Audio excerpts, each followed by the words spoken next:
Thank you for listening to the Unscripted Dreams Podcast with Joe and Marcus. If you have any questions or comments, please feel free to email us at unscripteddreams@gmail.com. If you're interested in listening to exclusive content that includes bonus episodes and our hindsight video series, please join us on Patreon at the Unscripted Dreams Podcast. If you're listening to our podcast on YouTube, you can find us on iTunes, Spotify, or iHeartRadio. Thank you. I'm recording. You? Yo, what's up, people? This is Joe again. It's Marcus. As we know, life is full of surprises, both good and bad. The day-to-day journey is full of unforeseen obstacles, and sometimes it's hard to see our way through. Beyond the norm and mundane are where unscripted dreams live. Join us for thought-provoking discussions and interviews to help us navigate through the fog and create our own path. We are the Unscripted Dreams Podcast, operating outside the margins to motivate and inspire our audience. So today's episode is simply about anger management. Times I got mad. Times I got mad. I never thought I would see myself really talking about this right here, but it's necessary given the circumstances of what's going on right now. And, you know, this episode is really for the ragers, the vindictive, the sensitive folk, all across the lands of the entire earth. So even if you travel by sea or air, this may apply to you as well. So I hope you like what we deliver here. All right, moving on. So with anger management, the term simply is commonly referred to as a system of psychological techniques and exercises by which someone with excessive or uncontrollable anger and aggression can control or reduce triggers of an angered emotional state. So I just wanted to start off with that definition of anger management. We're not going to define anger because you know what it is. What you got to say about that, Marcus? I might like to first off say that I'm not a professional. I'm not a psychologist. Any solutions and tips that I may provide are ones that have worked for me. So I will only speak from my own experience because I know the things that I do, they work for me. But if you feel you need assistance, please seek professional help in managing your anger because I'm not a professional. I used to be a professional. I used to be in the social work field, so I understand it.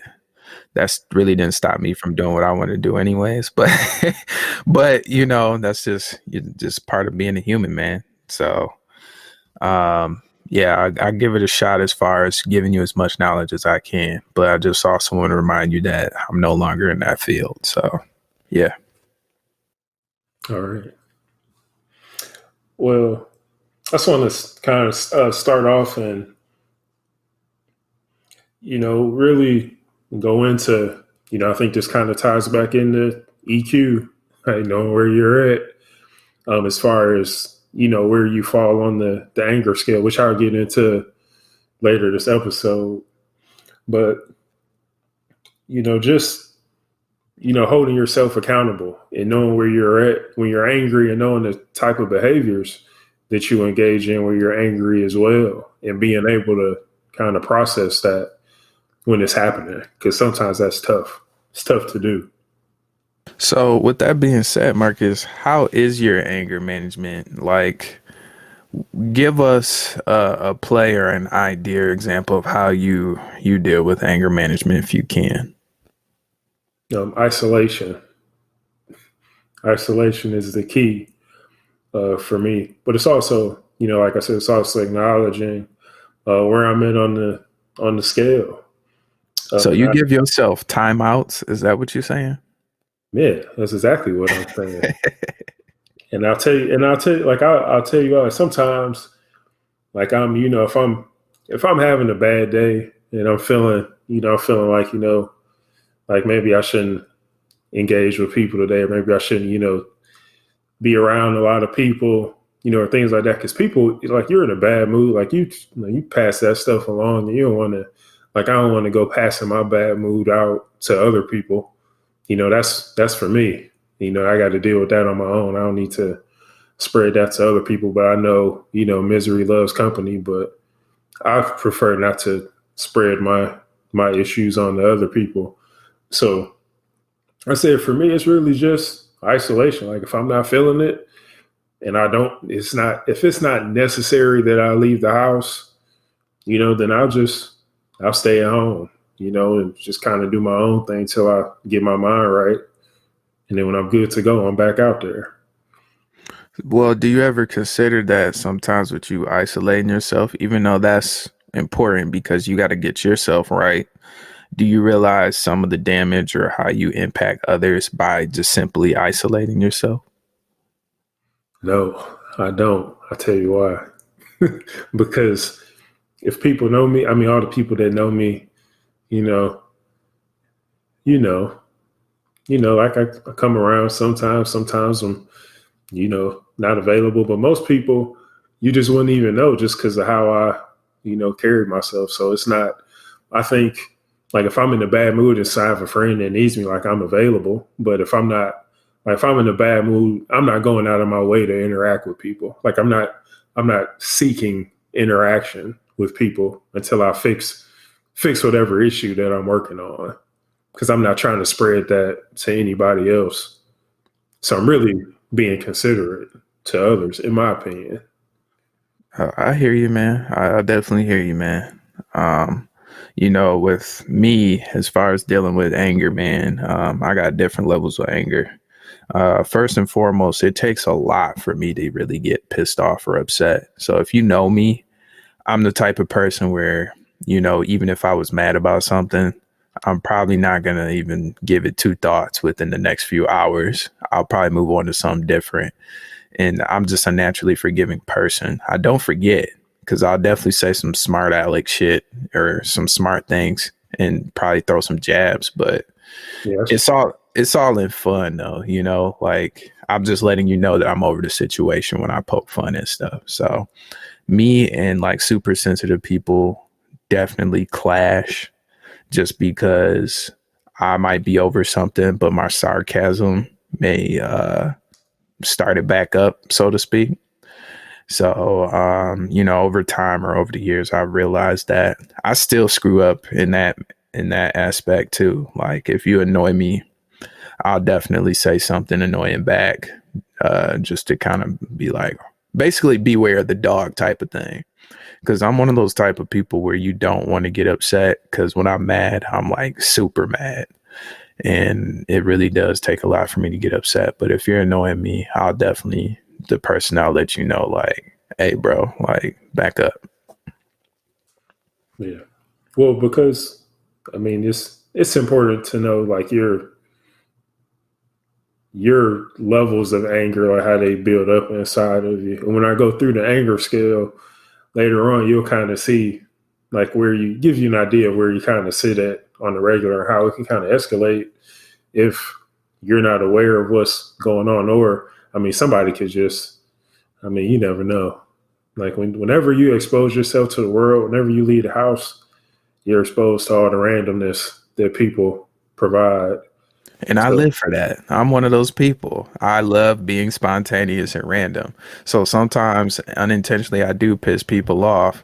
And usually they can't stay too mad at me because they realize that it's not coming from a bad place. Even when people are mad, I'm still fully invested in asking you, oh, are you okay? Are you all right? So I always give people the benefit of the doubt, especially if I don't know you. Which is kind of backwards because I probably should give the people I really do know a benefit of the doubt, but I actually give people I really don't know the benefit of the doubt because we've never met before. We never crossed paths. We may have seen each other before in public, but we've never had like a full engaging conversation. So I don't know. I'm a naturally a curious person. So I have no problems with talking anything out with anybody. And that's actually probably one of my strong points there. I don't have any problem talking anything out or through with people. Actually, I prefer it that way because there's no misunderstanding of anything when you're communicating directly. so just to be clear, Joe, you admit that due to your spontaneous activity, you will from time to time irritate people. Is that I think so, yeah. okay? And it's not even intentional. Sometimes it might be one of those things where you just being yourself, you know what I'm saying? Like how I'm talking to you or whatnot, like this is me in my comfortable state. So, by me talking about these certain topics and stuff, some people don't even want to address this stuff. So you don't know when people are annoyed because, sometimes people don't tell you they're annoyed until it's too late. And that's where it becomes a problem. Other than that, I'm perfectly comfortable with, doing what I do. You just got to tell me what's up. And you don't have to be nasty about it, before it gets to a certain point, change the subject or just be like, yo, tell me what's up. Yeah. So, but not everybody has it depends on where they're at on the scale, Joe. And that's that's the reason why they fall victim to anger management, or they should invest in anger management. It's not just me, it's them. You get what I'm saying? 50-50. That's what I'm saying. It's not just me. I'm taking ownership too. It's not just me, it's them as well. Yeah. So I'm gonna share two stories. One, I'll do one, and I'll maybe do the other one a little later. They don't have anything to do with me, do they? No, man, you're not involved, man. See what I mean? Like, how could you not love me? You know what I'm saying? Me and this guy hardly ever get into it. You know what I'm saying? Because he tells me his boundaries ahead of time. It's that simple, folks. Yeah. But so we all know, if you worked in retail, right, you know that, you hear the phrase, the customer's always right. Most of us know that is false. It's a lie. The customer is wrong. It happens often.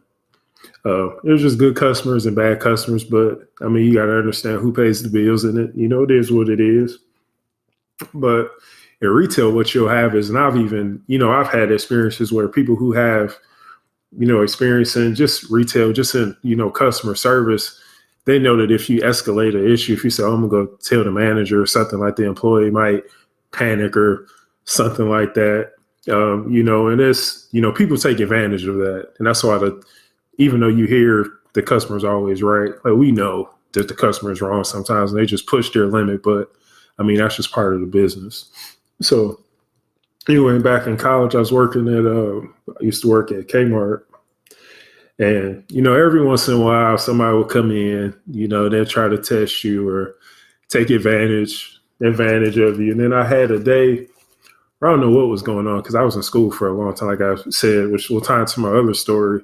Because I was in school for almost 7 years, like 6 years, 9 months. And I'll explain that in my second story. But, I was working at Kmart for a long time, longer than I ever wanted to in the first place. But I was working the layaway, and I think it was one of those days where, like Joe, you'll have a day where you kind of get up or something happens, and it's just like, not today. Like today is not the day to start something. Yeah, man, I go through that a lot. Yeah, so that was kind of a day for me. I don't really know what was going on, but I just wasn't having it. Like that wasn't the day. So this guy came back to layaway. I forget how. I mean, I'm probably 21, 22 at this point, but he said something to me, and he's trying to like exploit the system, and he's kind of getting an attitude or something. He's like being extremely rude. Most days I just kind of I usually let it slide, because if you work in retail, you get used to people like popping off at you every once in a while. That's just part of working that type of job.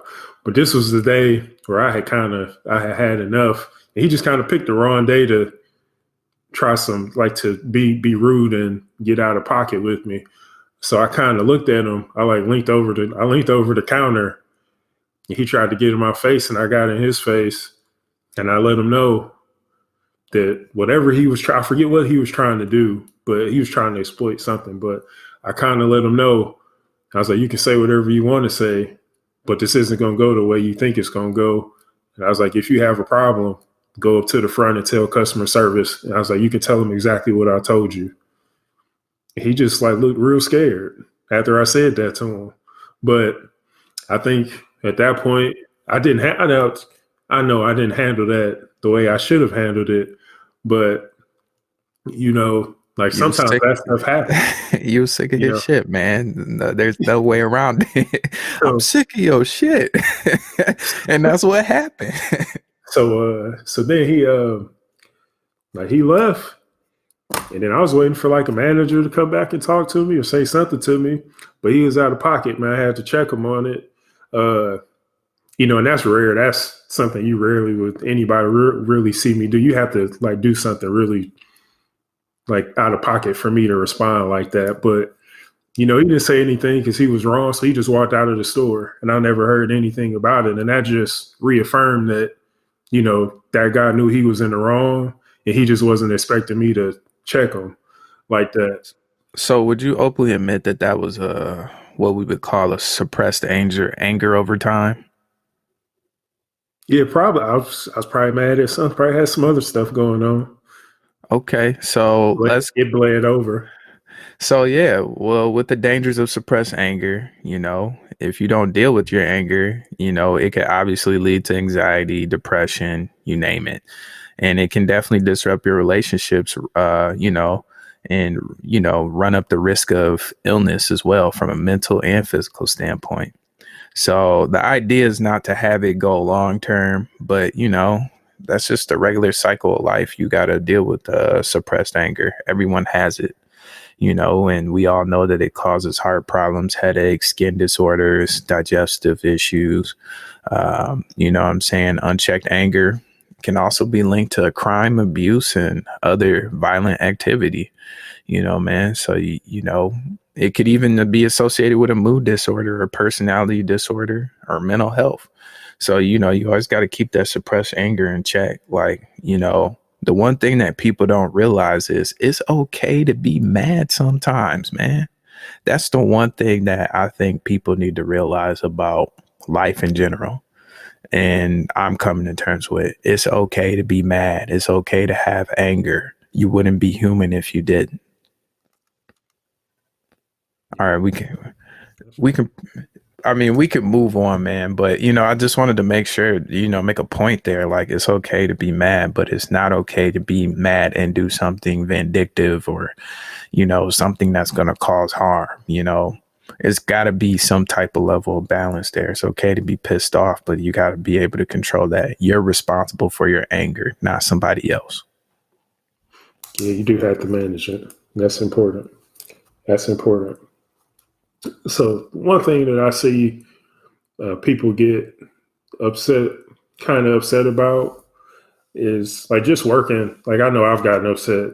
Like you get an evaluation at work and they kind of mark you down for stuff and like I've gotten evaluations and I'm thinking like I'm doing this MVP level work, like some of the best work I've ever done. and then I get like a satisfactory or something or some other like nonsense. Like when I know I'm out there, killing it. But like in that situation, for a lot of companies, I mean, I'm sure you know this, Joe.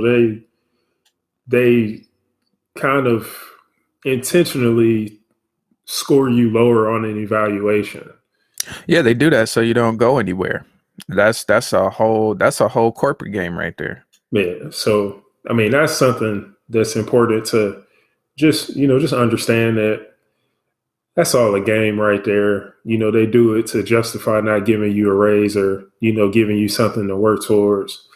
But, just know that that's all a hustle when they do that. Now, sometimes for some people, you are not the greatest employees and that evaluation is accurate. But if you excel over your peers and you're constantly doing good work and they're just, trying to limit the evaluation just for their sakes, like you can't even get bent out of shape about that. That's just, like I said, that's just a hustle. I've been through that. Yeah. And I've been through that, man. And, in my younger 20s and, my anger was really uncontrollable at that time. I remember, very, I'm not gonna go into detail of the story, but yeah, that happened to me on the job before where I was out manning, out doing things. I was doing 2 or 3 people's jobs at one time. Yeah. And, I wasn't getting no credit for it. I was the one that was being looked at as, more or less being the person that needs to step up. And I was getting paid less than these people too. And, it kind of drove me to do some unfavorable things, like basically put a fist through a door, all that type of stuff. When your anger gets to that point, man, you got to check yourself. And I don't recommend anybody doing that, but I only mentioned it because I've been through it. I've been through all the motions of anger, and I refuse to do anything idiotic like that, because that definitely cost me a pretty penny. Yeah. You just got to be careful. You got to be careful. But when you get upset and you feel the urge to break something, to punch something, you just need that. Like, there needs to be some sort of release that occurs so you can kind of get that off you, but you have to have an outlet. And you have to have an outlet for it. And sometimes the wall is the closest outlet. You can't get away from for sure, man. But word of advice to avoid hitting a beam in the wall, if you're going to do that, use your forearm. At least that's less likely to break than your wrist or a bone in your hand, which I definitely broke a few bones in my hands from punching walls. So yeah, don't do it. What that all ultimately came down to was a whole cycle of me growing up or maturing anyways. What I realized was what was missing was that anger, that aggression I used to get out from running the basketball courts, doing lifting and all that type of stuff. That was all replaced with being not necessarily lazy, but just not including that into my daily regimen of how I should or how I used to live my life. So it took a lot of soul searching to get to that point where I was like, man, I got to get back to working out, because when I don't work out, I don't function correctly, because I don't tire myself out. So, whenever I'm not doing something to kind of keep myself fit or in shape to tire myself out, all that extra energy always comes out. And I don't necessarily mean to be that way, but I've noticed over the years that if I don't have any type of physical activity, like a recess, what have you, it's all bad. Yeah, things can come out. Things can just come out the way you didn't intend it to. And I'm not gonna have time to go into my other story, but that was about me being in school and getting mad about being in school for so long and what I had to do about. But I'll talk about it. If we do a hindsight on this, I'll go into it, or I'll share it in another episode. But one of the things that might have been good for you, Joe, is just like a rage room. Have you heard about these? Yeah, I've heard about it, and I was actually interested. I actually wanted to go with somebody, but we just never got to that point. And I just wanted to do it because I thought it'd be super fun. Yeah, so for everybody listening, the rage room is just a room with a bunch of things that you can break with no consequence of your own. So they're I don't know how big they are in United States compared to other countries, but I mean, that's a good outlet for somebody who their anger is bubbling up, and you just need that outlet. You feel the need to break something. Like that's a healthy alternative, because nobody's getting hurt, and you're taking that frustration out on an inanimate object. That's a good option for some people. It's a good starting point, but eventually you kind of want to even tone that down to a point where you can control it fully, where you don't have to resort to doing something like that. And, I think rage rooms would be great, and it's a good alternative, but it's a temporary fix, if you get what I'm saying. I understand. So if you're ready, Joe, I'd like to go through this anger scale. This anger scale, if you're ready. All right. So this anger scale, the one I came across was just from 0 to 10. And I'll go over this pretty quickly. But 0 being the, content, to 10 being enraged. So 0 is content, 1 is mildly irritated, 2 is irritated, 3 is very irritated, 4 is annoyed, 5 is frustrated, 6 is very frustrated, 7 is angry, 8 is very angry, 9 is furious, 10 is enraged. Now, what I like to say is around, I believe, in my opinion, that anything from 8 to 10, you're flirting with jail time, or you're like potentially could go to jail, or someone could get very seriously hurt. Most definitely. And the only time I can say that I actually would get to that point is if there was some type of alcohol involved.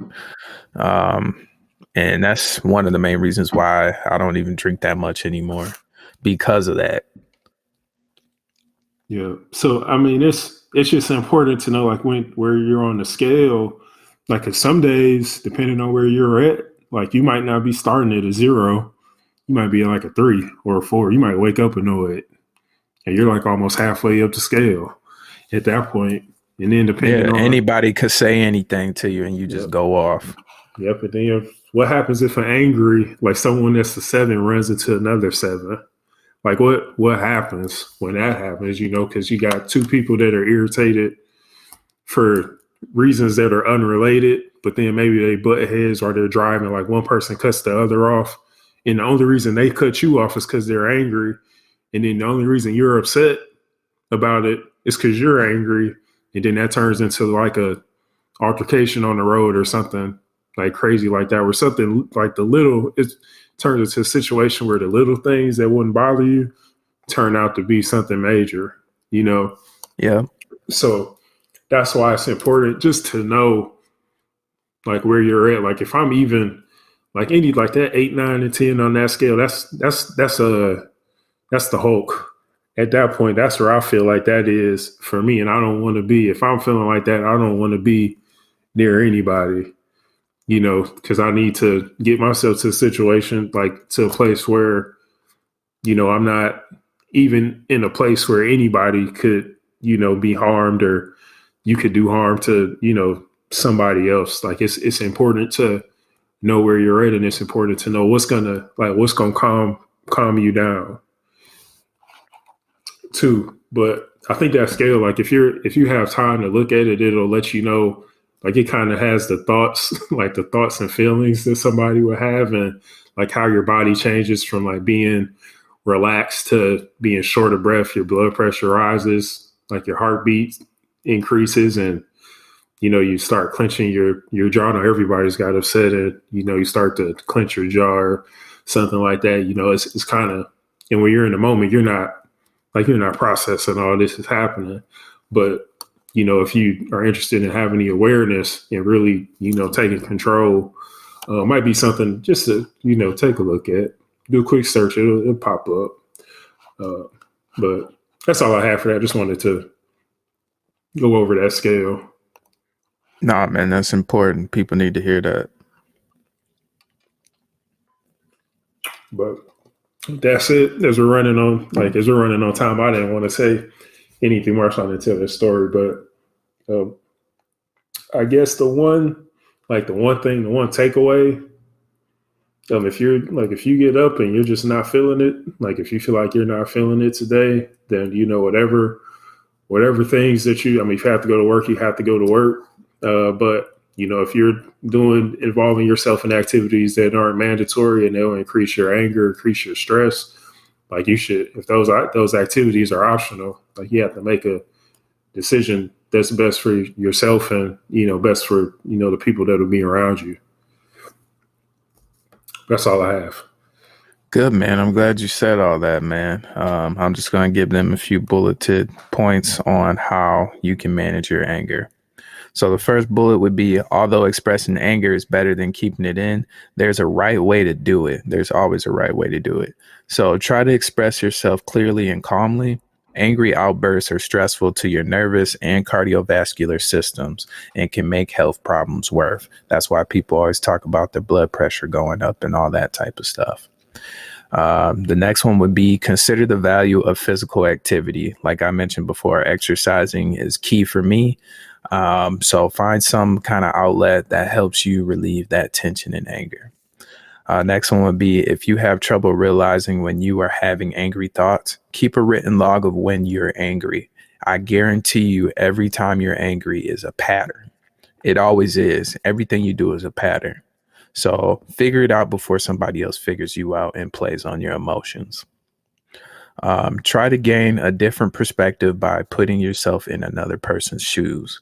That's very hard to do when you're upset, but I guarantee you, once you figure that out, you would be that much more calm, however long time it may take you to really like decode or decipher that. So always think about putting yourself in somebody else's shoes. That's one of the first things I do when I'm upset, and I actually feel like addressing it. Lastly, learn to assert yourself, expressing your feelings calmly and directly without becoming defensive, hostile, or emotionally charged. So read self-help books, listen to us, listen to a professional therapist to learn how to use assertiveness and anger management skills. And yeah, that's pretty much it as far as me helping you out. I don't have too much else. Thanks, man. That's pretty helpful. That helps some people out, man. We hope, man. We hope, because every minute you remain angry, you give up 60 seconds of your peace of mind. So yeah. Is that your stat? Nah, it's just something I read, man. No, you can own it, man. That was good, bro. We appreciate that. But is that it for you? Is that it for you, counselor? Yeah, you know it, man. All right. My former life. All right. Well, hope you all enjoyed this episode. We're debating. I don't know how much more I have for this episode. I did want to talk about mental health days. We might cover that in another episode. I think that's interesting. We will. Trust me, we will. Thing to talk about. But hope everyone's staying safe out there. Please take care. Y'all hear from us soon. All right. Later, people. Peace.